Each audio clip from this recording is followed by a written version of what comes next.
Hello everyone, I am Mohammad Salim and welcome to the channel right directions by Salim. इस last वाली जो video हमने modern history पे बनाई थी उसमें हमने 110 क्वेश्चंस पढ़े थे 110, और आज हम आगे काफ़ी सारे क्वेश्चन पढ़ेंगे मॉडर्न हिस्ट्री से ही। और ये वो क्वेश्चंस होंगे जो कि यूपीएससी के प्रीलिमिनरी में आए थे, ठीक है, मॉडर्न हिस्ट्री से 1995 से लेकर 2019 तक इन सालों में, ठीक है, वो पढ़ने जा रहे हैं। तो 110 क्वेश्चंस हमने पीछे वाली वीडियो में मॉडर्न हिस्ट्री के पढ़े, अब आगे पढ़ते चलेंगे, ठीक है। और वीडियो स्टार्ट करने से पहले अगर आपने हमारा चैनल सब्सक्राइब नहीं करा तो बराए मेहरबानी कर लें, ताकि आने वाली जो भी इंपॉर्टेंट वीडियो होगी उसकी नोटिफिकेशन आप तक पहुँचे और आप उसको देख पाएँ, ताकि आपको फ़ायदा हो, ठीक है। So let's begin. हाँ, तो नेक्स्ट क्वेश्चन है, ये असर्शन रीज़न टाइप का क्वेश्चन है, ठीक है। हाँ, तो इसमें असर्शन वाली स्टेटमेंट है कि the effect of labour participation in the Indian nationalist upsurge of the early 1930s was weak, ठीक है। क्यों वीक था, ये रीज़न है इसका कि the labour leaders considered the ideology of Indian National Congress as bourgeoisie, BOURGEOIS,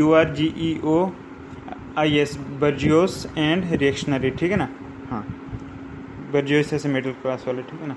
तो ये इसका करेक्ट एक्सप्लेनेशन है, डिटेल में देखते हैं। The labour leaders were influenced by communist ideology and they looked Congress as a party of bourgeois and their ideology as reactionary, ठीक है।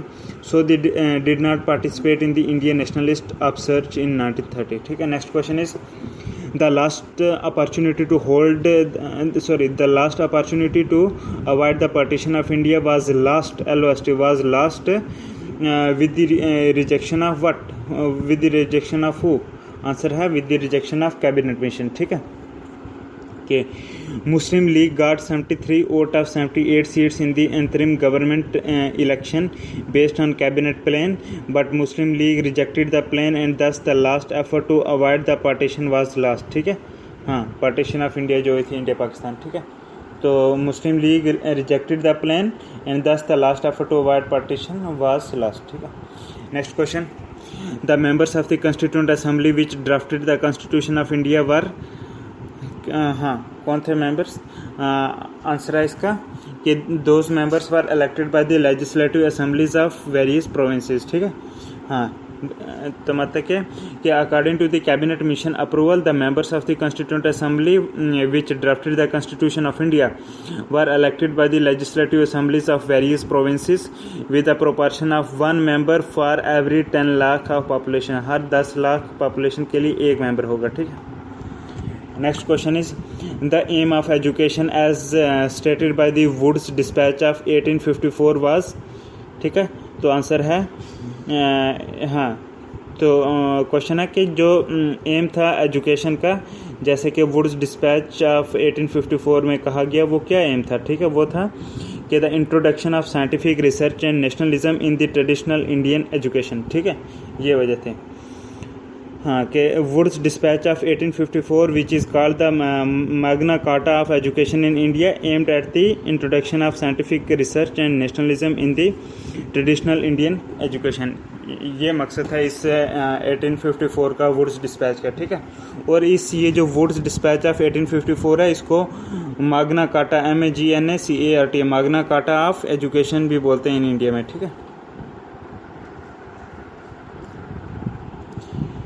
Next question is who headed the interim cabinet formed in the year 1946? Answer है जवाहरलाल नेहरू, ठीक है। Repeat करता हूँ question कि who headed the interim cabinet formed in the year 1946? तो answer है जवाहरलाल नेहरू, ठीक है।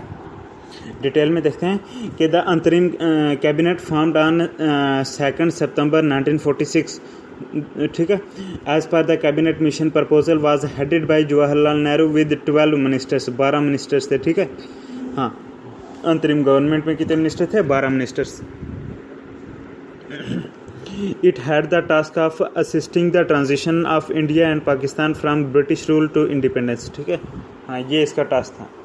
Next question is the leader of the Bardoli Satyagraha 1928 was, answer है Sardar Vallabhbhai Patel. Means the leader of the Bardoli Satyagraha Bardoli BARDO वाला बरदौली सत्याग्रह है 1928 का जो है, इसका लीडर कौन था? तो आंसर है इसका लीडर था सरदार वल्लभ भाई पटेल। ठीक है, कि the leader of the Bardoli Satyagraha 1928 was Sardar Vallabhbhai Patel. ठीक है, Sardar Vallabhbhai Patel who was conferred the title of Sardar by women of Bardoli.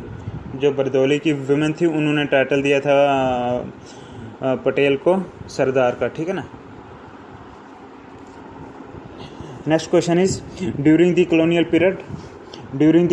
Period in India, what was the purpose of the Whiteley Commission? WHITLEY Whiteley Commission का क्या purpose था? Answer है कि to report on existing conditions of labour and to make recommendations. ये था इसका जो है वो पर्पस। डिटेल में देखते हैं। वाइटले कमीशन ऑफ 1928 में जो वाइटले कमीशन बना था, it was appointed to report on existing conditions of labour in industrial undertakings and plantations in India on the basis of present working conditions, their health and hygiene and their capacity to work and to give his recommendations for improving it. ठीक है। Next question है, ये assertion reason type का है। एक assertion वाली statement होगी तो फिर रीजन वाली स्टेटमेंट बताना सही है या गलत है। ठीक है। क्वेश्चन है कि in 1916 Maulana Mohammad Ali and Abdul Kalam Azad resigned from the legislative council. ठीक है, ये स्टेटमेंट ही गलत है, ऐसा नहीं हुआ था। ठीक है, तो ये असर्शन वाली स्टेटमेंट गलत है। अब रीजन वाली देखते हैं। The Rowlatt Act was passed by the government in spite of being opposed by the all Indian members of legislative council. हाँ, ये जो है ऐसा ही हुआ था रोलाट एक्ट में, लेकिन इसको उससे जोड़ना पहले वाली स्टेटमेंट वो तो है ये गलत, तो ये वैसा नहीं है, लेकिन ये स्टेटमेंट खुद में करेक्ट है। ठीक है। हाँ, डिटेल में देखते हैं कि Maulana Mohammad Ali and Abdul Kalam Azad resigned from the legislative assembly in 1919 during the Khilafat movement, not in 1916। ठीक है, the Rowlatt Act was passed in 1919। ठीक है, ये जो मौलाना मोहम्मद अली था और जो अब्दुल कलाम आज़ाद था, इन्होंने लेजिस्लेटिव काउंसिल से रिज़ाइन करा था 1919 में, खिलाफत मूवमेंट जब चल रही थी, ना कि 1916 जैसे उसमें स्टेटमेंट लिखा गया कि 1916 में नहीं रिज़ाइन करा इन्होंने, 1919 में करा जब खिलाफत मूवमेंट हो रही थी। ठीक है, और रोलाट एक्ट भी 1919 में पास हुआ था। नेक्स्ट क्वेश्चन देखते हैं। ये भी असर्शन रीजन टाइप का है, तो असर्शन वाला स्टेटमेंट है कि Shah Alam second spent the initial years as an empire far away from his capital. Yes, ये स्टेटमेंट सही है। ठीक है। नेक्स्ट स्टेटमेंट रीजन वाले देखते हैं कि there was always a lurking danger of foreign invasion from the north west frontier. No, ये गलत स्टेटमेंट है। ठीक है, थोड़ी एक्सप्लेनेशन देख लेते हैं डिटेल में कि Shah Alam II spent the initial years as an emperor far away from his capital due to what?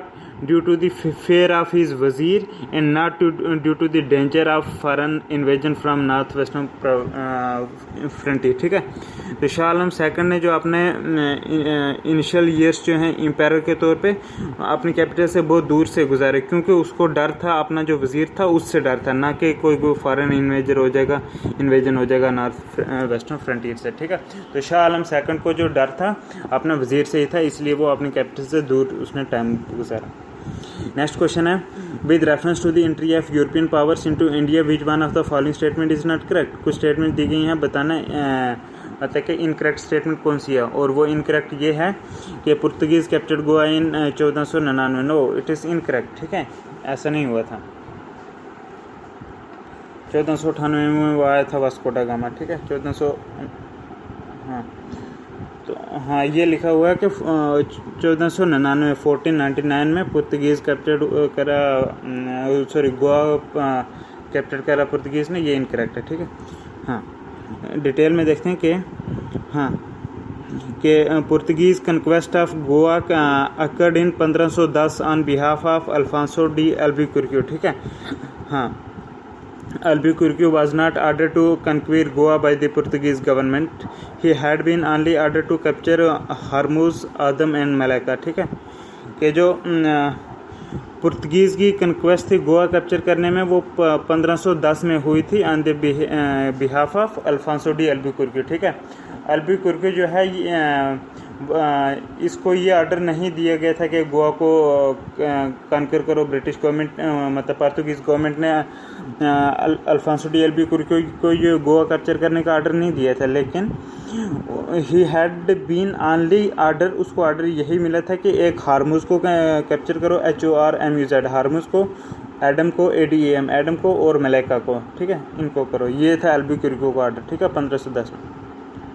हाँ, तो ये जो स्टेटमेंट ये लिखी थी उन्होंने कि 1499 में कैप्चर करा, ये गलत है, ठीक है। बाकी और स्टेटमेंट जो करेक्ट हैं वो ये थी कि English open their first factory at South India at Masulipatnam, ये भी सही है। Then in eastern India English company open his its first factory at Odisha in 1493, ठीक है। Then under the leadership of Dupleix French occupied Madras in 1740, ठीक है। हाँ, next question है with reference to Indian freedom struggle which one of the following statement is not correct, ठीक है ना। हाँ, तो वो जो इनकरेक्ट स्टेटमेंट है वो ये है कि in 1931 Congress session at Karachi oppose Gandhi Irwin pact, no it is incorrect, ठीक है। क्यों? क्योंकि डिटेल में देखते हैं कि in 1931 Congress session of Karachi which was presided by the Vallabhbhai Patel passed Gandhi Irwin pact unopposed, ठीक है। गांधी इरविन पैक्ट को अनअपोज तरीके से पास कर दिया था 1931 में। The Gandhi-Irwin Pact was passed unopposed by the Congress in its annual session of 1931. It was presided over by Vallabhbhai Patel, ठीक है।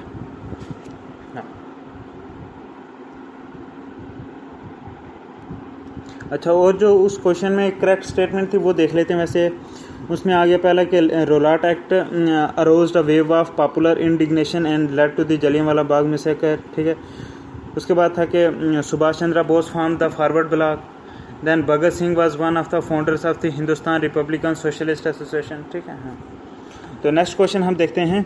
Consider the following statements regarding the relations between India and Pakistan and which of the following statement is correct, ठीक है ना।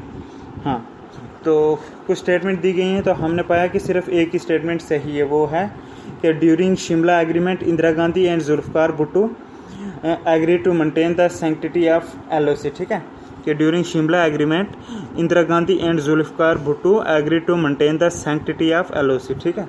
जुल्फकार भुट्टो वही जिसको general जिया ने फांसी दे दी थी, ठीक है। हाँ, डिटेल में देखते हैं कि लाहौर समिट, हाँ, और इसमें क्वेश्चन में कुछ दो इनकरेक्ट स्टेटमेंट दी गई थी, उनका जिक्र कर लेते हैं। जैसे क्वेश्चन में लिखा था कि Lahore summit to place in 1997, no ये गलत है। क्यों? क्योंकि Lahore summit to place in 1998, not in 1997, ठीक है। 1998 में हुई थी, ना कि 1997 में, ठीक है। कौन सी? लाहौर समिट, ठीक है। हाँ, उसके बाद देखते हैं एक और जो इनकरेक्ट स्टेटमेंट थी क्वेश्चन में, वो ये थी कि Islamabad summit was held between Rajiv Gandhi and Nawaz Sharif, no it is incorrect. क्यों?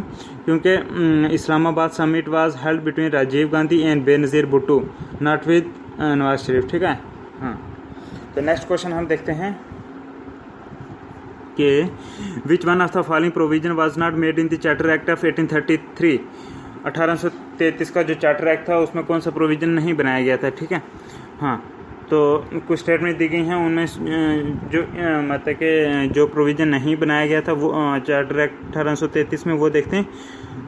वो ये था कि an Indian was to be appointed as a law member in the governor general council, no ये चीज़ नहीं थी इसमें चार्टर एक्ट 1833 में। डिटेल में देखते हैं इसका कि द चार्टर एक्ट ऑफ 1833, 1833 का charter act did not provide that the Indian was to be appointed as a law member in the governor general council, ऐसा प्रोविज़न नहीं था, ठीक है। जो अदर प्रोविजंस थे इस 1833 के चार्टर एक्ट के, वो ये हैं। Number 1, it redesignated the governor General of Bengal as the governor General of India, ठीक है। Under this provision the Lord William Bentinck became the first Governor General of India, ठीक है। हाँ, ये 1833 के चार्टर एक्ट में हुआ, ठीक है। लॉर्ड विलियम बेंटिक पहला गवर्नर जनरल ऑफ इंडिया बन गया, पहले गवर्नर जनरल ऑफ बंगाल होता था, ठीक है। नेक्स्ट प्रोविजन है इसका 1833 के चार्टर एक्ट का कि it deprived the governors of Bombay and Madras of the legislative powers, ठीक है। The governor general was given exclusive legislative powers for the whole of British India, ठीक है। नेक्स्ट क्वेश्चन है कि दिस चार्टर एक्ट ऑफ 1833, ठीक है ना, it ended the activities of the British East India company as a commercial body and became a purely administrative body, ठीक है। In particular the company lost its monopoly on trade with China and other parts of the far East, ठीक है।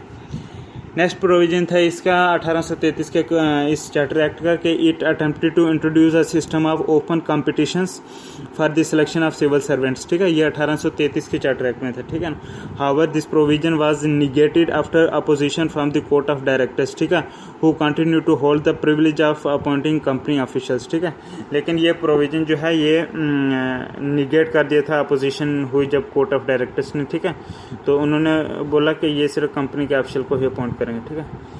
Next इसमें provision था 1833 के act में कि the island of Saint Helena, island ISLAND, island of Saint Helena HELENA, Helena was vested in his majesty, ठीक है। Next question देखते हैं। An important aspect of the Cripps mission of 1942 was कि जो 1942 का क्रिप्स मिशन था उसका एक इम्पॉर्टेंट एस्पेक्ट कौन सा था वो हमें बताना। कुछ स्टेटमेंट दी गई हैं, हमने सिर्फ इम्पॉर्टेंट वाला बताना, ठीक है। और वो है कि creation of an Indian union with dominion status very soon after the world war second. कि क्रिप्स मिशन 1942 में एक इम्पॉर्टेंट एस्पेक्ट ये था कि इंडियन यूनियन बनाया जाएगा और डोमिनियन स्टेटस दिया जाएगा, Indian union with dominion status, ठीक है। कि जैसे सेकंड वर्ल्ड वॉर ख़त्म होती है उसके बाद Indian union with dominion status बनाया जाएगा, ठीक है। क्रिप्स मिशन 1942 में था, ठीक है। हाँ, डिटेल में देखते हैं। An important aspect of Cripps mission under the leadership of Stafford Cripps was the creation of Indian Union with dominion status very soon after the war, ठीक है। नेक्स्ट क्वेश्चन हम देखते हैं कि with reference to the colonial rule in India what was sought SOUGHT what was sought by the Ilbert Bill in 1883, ठीक है। कि with reference to colonial rule in India, ठीक है, कि what was sought by the Ilbert Bill in 1833, ठीक है। कि जो 1833 नहीं 1883 ठीक है, कि जो इल्बर्ट बिल था 1883 का, ठीक है ना, तो ये क्या मतलब कि हासिल करना चाहता था, ठीक है। तो आंसर है इसका कि to bring Indians and Europeans on par as the criminal jurisdiction of courts was concern, ठीक है। तो इल्बर्ट बिल 1883 में ये था कि to bring Indians and Europeans on par as the criminal jurisdiction of the courts was concern. Detail में देखते हैं कि the main aim of Ilbert Bill introduced in 1883 during the viceroyalty of Lord Ripon was to bring Indians and Europeans on par as far as the criminal jurisdiction of courts was concerned, ठीक है। 1883 में लाया गया Ilbert bill और इसका मतलब था Indian European दोनों को एट पार करा जाए, ठीक है ना, मतलब कि बिल्कुल equally as far as criminal jurisdiction of courts was concern, ठीक है। नेक्स्ट क्वेश्चन है when Congress leaders condemned the Montagu Chelmsford reforms many moderates left the party to form the what, कौन सी, हाँ, कि when Congress leader condemned the Montagu Chelmsford report, जब Montagu Chelmsford report को Congress leaders ने कंडेम करा तब बहुत सारे मॉडरेट्स थे, उन्होंने कांग्रेस पार्टी छोड़ दी थी। To form which party, answer है to form Indian Liberation Federation, ठीक है। तो उन मॉडरेट्स ने इंडियन लिबरेशन फेडरेशन बनाना चाहिए, ठीक है। डिटेल में देखते हैं। When Montagu Chelmsford report was announced on 20 August 1917 then moderates welcomed and extremist in the leadership of Tilak condemned it, ठीक है। In 1918 Congress called it a special meeting in which this report was called hopeless and unsatisfactory, ठीक है। कांग्रेस ने 1918 में फिर एक meeting बुलाई जिसमें इस रिपोर्ट को, ये जो मोंटेग कैल्म्सफोर्ड रिपोर्ट थी, इसमें को बोला गया कि ये होपलेस है और अनसेटिस्फैक्ट्री है, ठीक है, होपलेस एंड अनसेटिस्फैक्ट्री, ठीक है। Due to this moderate left the Congress and found Indian Liberation Federation whose first president was Surendranath Banerjee, ठीक है। और इस वजह से जो है जब कांग्रेस की मीटिंग हुई तो उन्होंने बोला कि 1918 में कि ये होपलेस और अनसेटिस्फैक्ट्री है, क्या ये मोंटे-कैलमफोर्ड रिपोर्ट। और उसके बाद क्या बहुत सारे मॉडरेट ने छोड़ दी कांग्रेस पार्टी और इंडियन लिबरल फेडरेशन बनाई, जिसका पहला प्रेसिडेंट था सुरेंद्रनाथ बनर्जी। नेक्स्ट क्वेश्चन है कंसीडर द फॉलोइंग स्टेटमेंट्स। हाँ, तो क्वेश्चन क्या है कि some of the main features of the government of India act 1935 were, ठीक है, क्या क्या मतलब कि उसके मेन फीचर्स थे। तो कुछ स्टेटमेंट दी गई हैं, बताना हमें कौन सी स्टेटमेंट सही है, ठीक है ना। तो 3 स्टेटमेंट है, हमने पाया सिर्फ 2 ही सही हैं। उनमें क्या है, नंबर 1 कि abolition of DRC in the governors provinces, ठीक है, यस, कि जो 1919 में जो प्रोविंसेस में डीआरसी लाई थी ना, उसको 1935 के एक्ट में अबॉलिश कर दिया था, गवर्नर्स के प्रोविंसेस में डीआरसी को ख़त्म कर दिया, ठीक है, ये भी सही है। दूसरा है abolition of principle of communal representation, ठीक है, जो कम्युनल रिप्रेजेंटेशन का प्रिंसिपल था वो भी 1935 वाले एक्ट में ख़त्म कर दिया गया। डिटेल में देखते हैं। The communal representation persisted in the government of India act 1935, ठीक है। हाँ, नेक्स्ट क्वेश्चन हम देखते हैं consider the following statements and tell which statements are correct. कुछ स्टेटमेंट दी गई हैं, बताना कौन सी सही है, ठीक है। 3 स्टेटमेंट दी गई हैं, हमने पाया सिर्फ 2 ही करेक्ट हैं, वो करेक्ट पढ़ते हैं। हाँ, कि the second session of the Indian National Congress was held under the presidentship of Dadabhai Naoroji, ठीक है, यस, ये सही है, ठीक है। सेकंड सेशन हुआ था आईएनसी का, उस वक्त प्रेसिडेंट थे दादाभाई नौरोजी, ठीक है। उसके बाद नेक्स्ट स्टेटमेंट है कि both Indian National Congress and Muslim League held their sessions at Lucknow in 1916 and concluded the Lucknow Pact, yes, ये भी सही है, ठीक है। डिटेल में देखते हैं कि the first session of the Indian National Congress was held in Bombay and not in Calcutta, ठीक है ना, कलकत्ता में नहीं हुआ था। पहला सेशन जो है आईएनसी का कांग्रेस का वो हुआ था बॉम्बे में, ठीक है।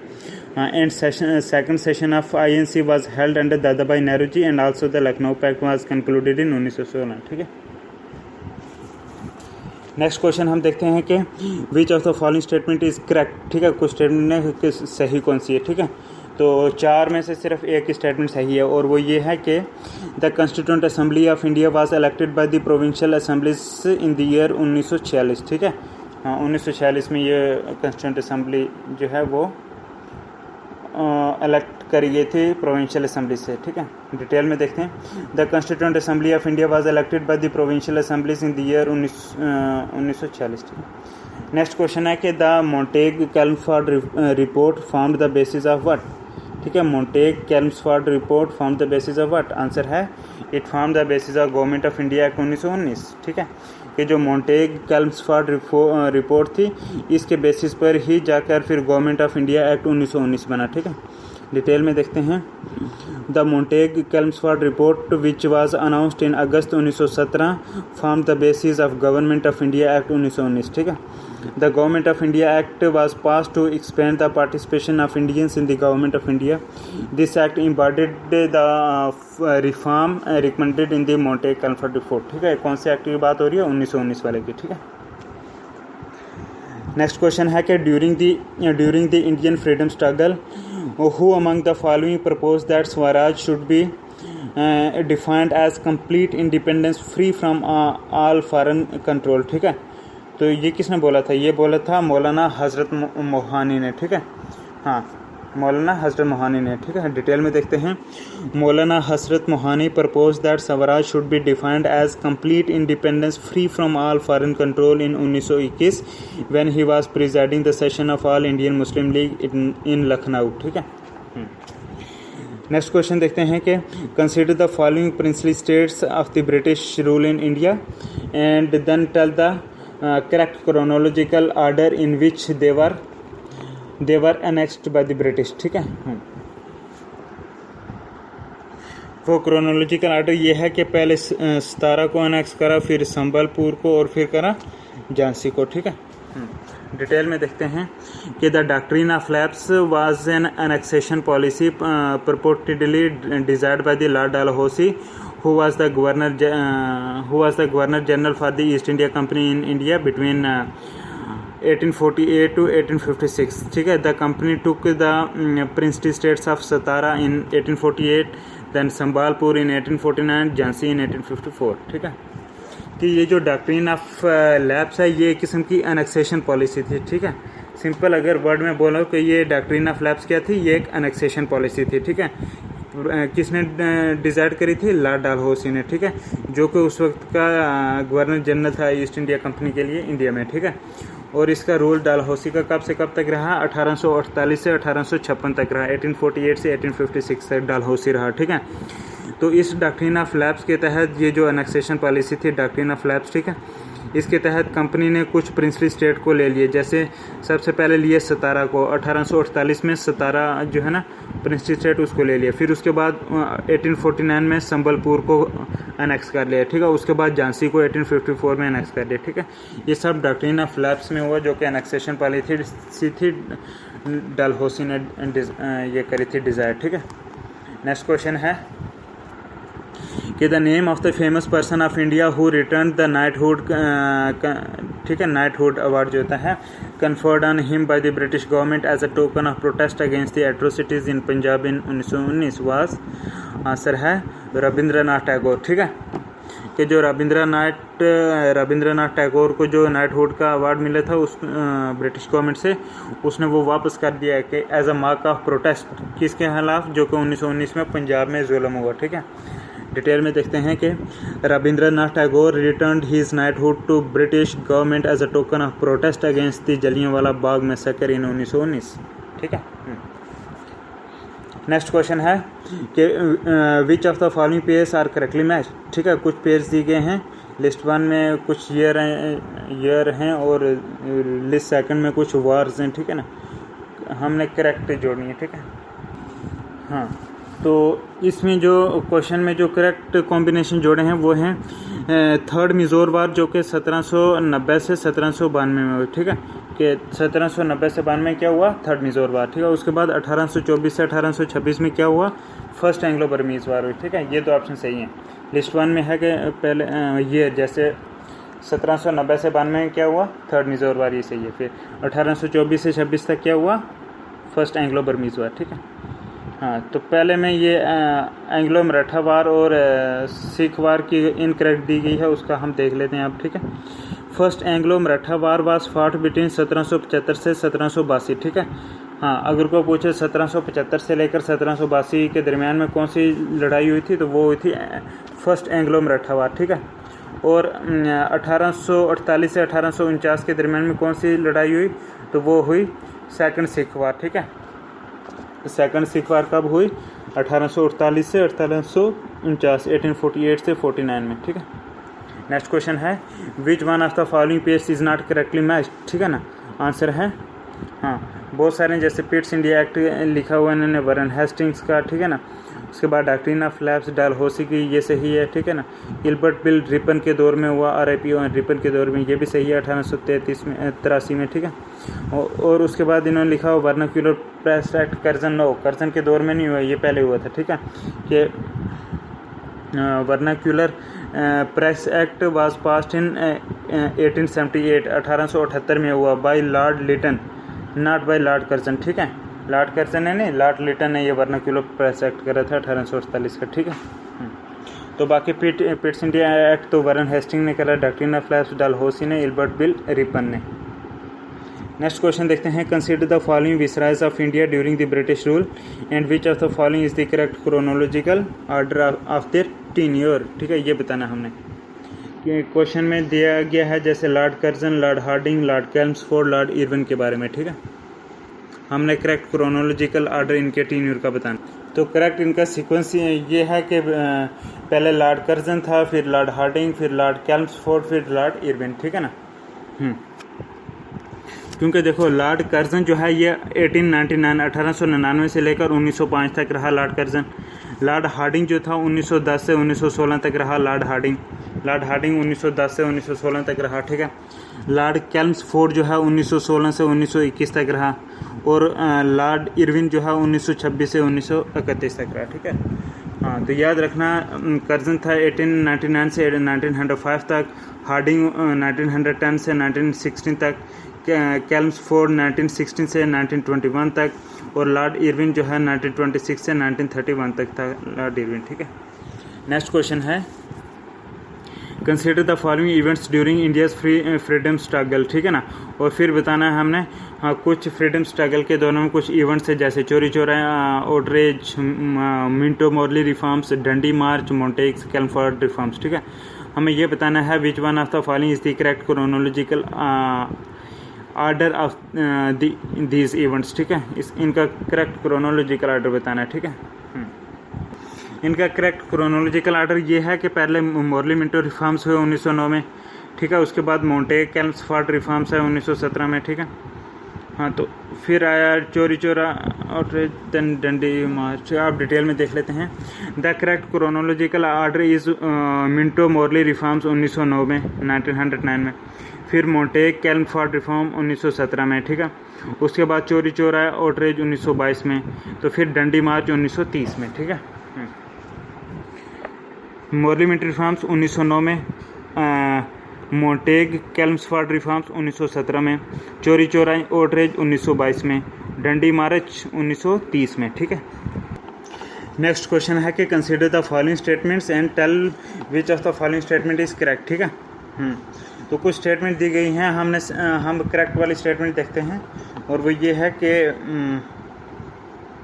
हाँ, इन 3 स्टेटमेंट दी गई हैं, उनमें से करेक्ट सिर्फ एक है, और वो ये है कि Mir Jafar entered in conspiracy with the English for the defeat of Nawab Sirajuddaula in the battle of Plassey, ठीक है। कि जो मीर जाफ़र ने बहुत कॉन्स्पायरेसी करी थी, ठीक है। हाँ, बहुत मतलब कि इन्होंने ऐसा प्लान बनाया था, इंग्लिश के साथ मिलके कॉन्स्पायरेसी करी, किसके खिलाफ, नवाब सिराजुद्दौला के खिलाफ, ठीक है, बैटल ऑफ प्लासी में, ठीक है। जो बैटल ऑफ प्लासी थी उसमें मीर जाफ़र की कॉन्स्पायरेसी बड़ी थी, ठीक है। इंग्लिश के साथ चपलूसी करी, कॉन्स्पायरेसी करी मीर जाफ़र के खिलाफ, और बैटल ऑफ प्लासी में उसको हरा के, ताकि उससे ब्रिटिश और से उनको फ़ायदा हुआ, ठीक है। मीर जाफ़र ने बड़ी कॉन्स्पायरेसी करी, तो ये स्टेटमेंट सही है, ठीक है। हाँ, और जो इनकरेक्ट स्टेटमेंट दी गई हैं वो ये हैं कि in the third battle of Panipat Ahmad Shah Abdali defeated Ibrahim Lodi, no it is correct, क्योंकि in the third battle of Panipat जो कि 1761 में हुई थी, 1761 में, उसमें क्या हुआ कि अहमद शाह अब्दाली डिफीटेड द मराठास, ठीक है। थर्ड बैटल ऑफ पानीपत में अहमद शाह अब्दाली ने मराठास को हराया था, ना कि इब्राहिम लोदी को, ठीक है।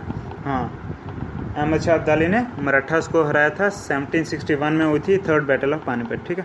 उसके बाद एक और इनकरेक्ट स्टेट इन्होंने ये दी थी क्वेश्चन में कि Tipu Sultan was killed in the third Anglo Mysore war, ठीक है। ये भी इनकरेक्ट है, क्यों? क्योंकि Tipu Sultan was killed in the fourth Anglo Mysore war in 1799, ठीक है। थर्ड वाली में नहीं, टीपू सुल्तान तीसरी एंग्लो मिजोर वार में नहीं मरा था, बल्कि वो जो है टीपू सुल्तान जो है फोर्थ एंग्लो मिजोर वार हुई जो 1799 में, 1799 में, उसमें मरा था, फोर्थ वाली वार में, ठीक है, टीपू सुल्तान। नेक्स्ट क्वेश्चन देखते हैं हम कि who among the following was a proponent of Fabianism in as a movement, Fabianism, FABIANISM, Fabianism, ठीक है ना।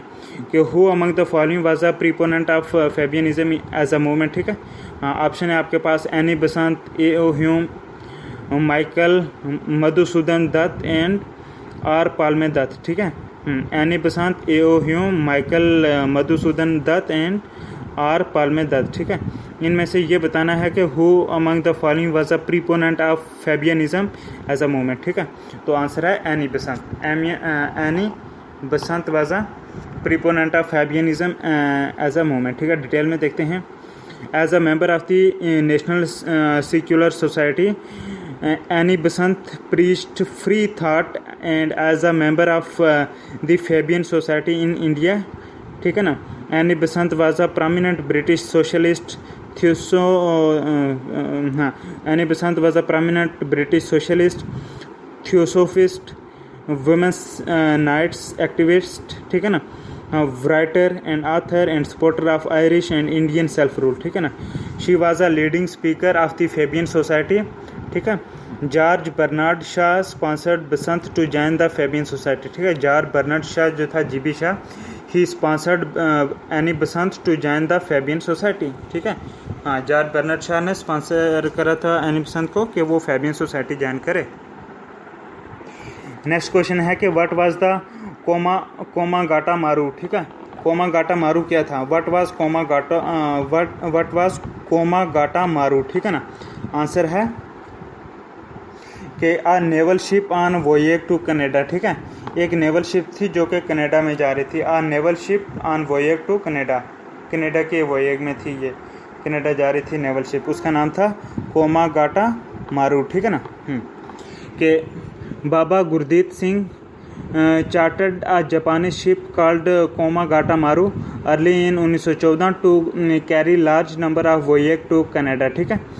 Reaching वैनकोवर VANCOUVER वैनकोवर on 23rd May 1914, ठीक है. The government did not allow the ship to anchor ANCHOR anchor, ठीक है ना. The ship was attacked by police at night. The attack was repressed by the passengers and it created a great stir among Indians in Canada, ठीक है ना. तो कोमागाटा मारू ये हो गया कि Komagata Maru it was a naval ship on voyage to Canada. Komagata Maru जो है एक कश्ती थी जो कनाडा के सफ़र में थी, ठीक है ना. डिटेल में फिर देख लेते हैं कि Baba Gurdit Singh chartered Japanese ship called Komagata Maru early इन 1914 में बाबा गुरदीत सिंह ने एक जापानी शिप ली और जिसका नाम था कोमागाटा मारू 1914 में to carry large number of voyage to Canada, ठीक है ना. हाँ, रीचिंग वैनकोवर 23 मई 1914 में, ठीक है, वहाँ पे पहुँचे. Then government did not allow the ship to anchor, ठीक है. The ship was attacked by police at night. The attack was repressed by the passengers and it created a great stir among Indians in Canada, ठीक है. इसको बोलते हैं Komagata Maru. Next question is where were the Ghadar revolutionaries who became active during the outbreak of World war first based, ठीक है ना. कि where were the Ghadar revolutionaries who became active during the outbreak of World war first, ठीक है ना. Answer है north America, ठीक है ना. कि हाँ, ये गदर पार्टी जो थे ना, गदर रिवोल्यूशनरी कहाँ पे बेस थे जब वर्ल्ड वार सेकंड हुई? तो ये थे नॉर्थ अमेरिका में, ठीक है. कहाँ थे? नॉर्थ अमेरिका में, ठीक है. कि Ghadar revolutionaries had headquarters at San Francisco in north America, ठीक है, during world war first. Next question is consider the following statements on the eve of launch of Quit India movement Mahatma Gandhi के through, ठीक है ना. हाँ, क्या कंसिडर द फॉलोइंग स्टेटमेंट, ठीक है. क्वेश्चन में ये है कि on the eve of launch of quit India movement Mahatma Gandhi did what, Mahatma Gandhi ने क्या करा? आंसर है कि Mahatma Gandhi asked the princes of the princely state to accept the sovereignty of their own people, ठीक है. कि on the eve of the launch of quit India movement Mahatma Gandhi asked the princes of the princely state to accept the sovereignty of their own people, ठीक है. हाँ, Mahatma Gandhi did not ask government servants to resign but to show their allegiance towards Congress, ठीक है. हाँ, ये बोला, resign करने का नहीं बोला, लेकिन ये बोला कि अपनी एलिजेंस जो है कांग्रेस की तरफ शो करो. Soldiers were not asked to leave their post but to not fire on their companions, ठीक है. हाँ. नेक्स्ट क्वेश्चन है कि in which one of the following provinces was a Congress ministry not formed under the act of 1935? तो answer है पंजाब. पंजाब में जो है कांग्रेस की मिनिस्ट्री नहीं बनी थी 1935 के एक्ट के मुताबिक, ठीक है. हाँ, in Punjab sir Sikandar Hayat Khan of national unionist party formed the government. Congress found absolute majority in 5 province, ठीक है. हाँ, in Punjab sir Sikandar Hayat Khan of national unionist party formed the government. Congress found absolute majority in 5 provinces, ठीक है. Next question is at which Congress session was the working committee authorized to launch the program of civil disobedience movement? Answer है लाहौर में, ठीक है ना. कि at which Congress session was the working committee authorized to launch program of civil disobedience? Answer है लाहौर में, ठीक है. कि Purna swaraj was adopted at the session of Lahore under the leadership of Jawaharlal Nehru in 1930। ठीक है, फिर रिपीट करता हूँ डिटेल में कि Purna swaraj was adopted at the session of Lahore under the leadership of Jawaharlal Nehru in 1930। ठीक है, नेक्स्ट क्वेश्चन देखते हैं कि in October 1920 Who of the following headed a group of Indians gathered at Tashkent to set up Communist Party of India? तो answer है इसका, हाँ तो इसका आंसर है M.N. रॉय। ठीक है ना, आंसर है इसका M.N. रॉय। ठीक है, डिटेल में देखते हैं कि the group was headed by M.N. Roy along with Abani Mukherjee, Mohammad Ali Sharif at Tashkent. ठीक है, तो इसके साथ हमने इतने सारे क्वेश्चन पढ़े, तो आगे हम जो है एक और वीडियो बनाएंगे, उसमें rest of the modern history के क्वेश्चन पढ़ेंगे। Thank you very much, God bless you, Allah हाफिज़।